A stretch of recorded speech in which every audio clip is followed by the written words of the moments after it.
चाणक्य नीति में चाणक्य जी ने वो कौन कौन सी बातें कही हैं जो कि जब कोई इंसान उसको सुन लेता है, समझ लेता है, तो सफल होने से कोई उसको नहीं रोक सकता।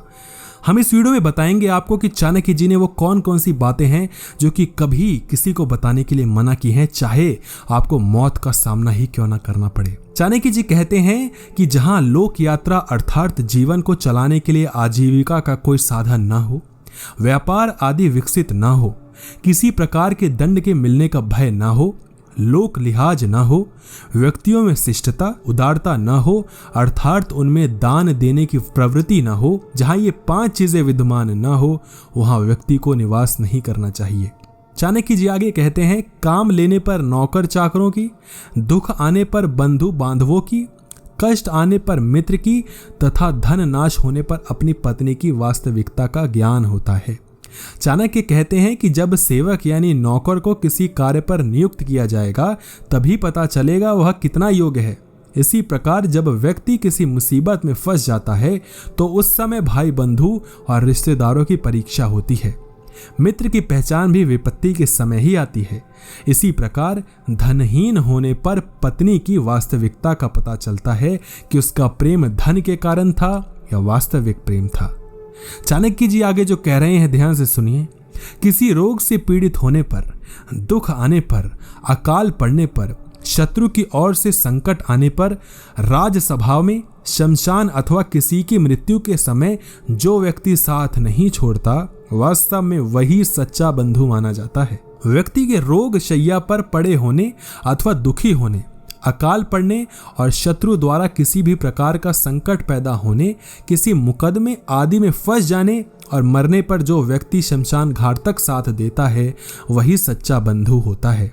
अर्थात ये अवसर ऐसे होते हैं जब सहायकों की आवश्यकता होती है।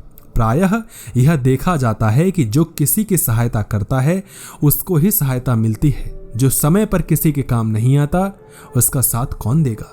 चाणक्य जी कह रहे हैं, जो मनुष्य निश्चित को छोड़कर अनिश्चित के पीछे भागता है उसका कार्य या पदार्थ नष्ट हो जाता है।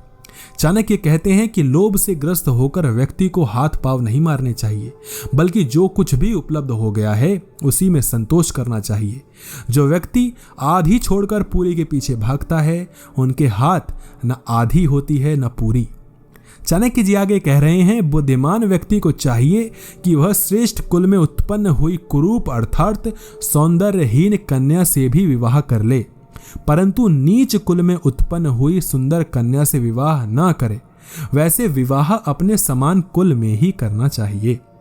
आचार्य चाणक्य ने यह बहुत सुंदर बात कही है। शादी विवाह के लिए सुंदर कन्या देखी जाती है। सुंदरता के कारण लोग न कन्या के गुणों को देखते हैं न उसके कुल को। ऐसी कन्या से विवाह करना सदा ही दुखदायी होता है, क्योंकि नीच कुल की कन्या के संस्कार भी नीचे ही होंगे। उसके सोचने, बातचीत करने या उठने बैठने का स्तर भी निम्न ही होगा, जबकि उच्च और श्रेष्ठ कुल की कन्या का आचरण अपने कुल के अनुसार होगा। भले ही वह कन्या कुरूप व सौंदर्यहीन हो, वह जो भी कार्य करेगी उससे अपने कुल का मान ही बढ़ाएगी, और नीचे कुल की कन्या तो अपने व्यवहार से परिवार की प्रतिष्ठा ही बिगाड़ेगी। वैसे भी विवाह सदा अपने समान कुल में ही करना उचित होता है, अपने से नीचे कुल में नहीं। यहाँ कुल से तात्पर्य धन संपदा धर्म से नहीं, परिवार के चरित्र से है। चाणक्य जी आगे कहते हैं, बड़े बड़े नाखूनों वाले हिंसक प्राणी से बचकर रहना चाहिए, न जाने वे कब आपके ऊपर हमला कर दें।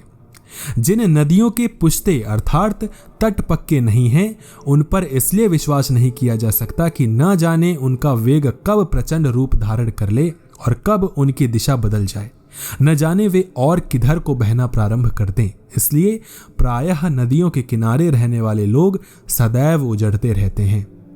बड़े बड़े सींग वाले सांड आदि पशुओं का भी भरोसा नहीं करना चाहिए, कौन जाने उनका मिजाज कब बिगड़ जाए। जिसके पास तलवार आदि कोई हथियार है उस पर भी भरोसा नहीं किया जाना चाहिए, क्योंकि वह छोटी सी बात पर क्रोध में आकर कभी भी आक्रामक हो सकता है।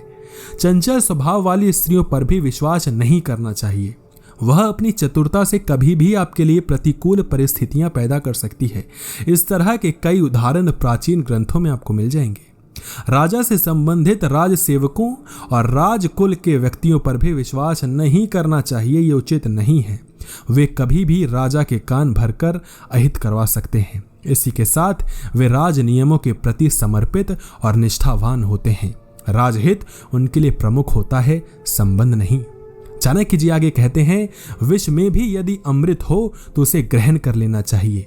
अपवित्र और अशुद्ध वस्तुओं में भी यदि सोना अथवा मूल्यवान वस्तु पड़ी हो तो वह भी उठा लेने के योग्य होती है।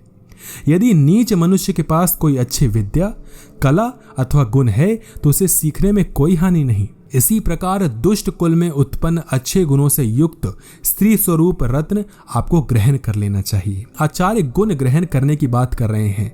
यदि किसी नीच व्यक्ति के पास कोई उत्तम गुण अथवा विद्या है तो वह विद्या उससे सीख लेनी चाहिए। अर्थात व्यक्ति को सदैव इस बात का प्रयत्न करना चाहिए कि जहां से उसे किसी अच्छी वस्तु की प्राप्ति हो, अच्छे गुणों और कला को सीखने का अवसर प्राप्त हो तो उसे हाथ से जाने नहीं देना चाहिए।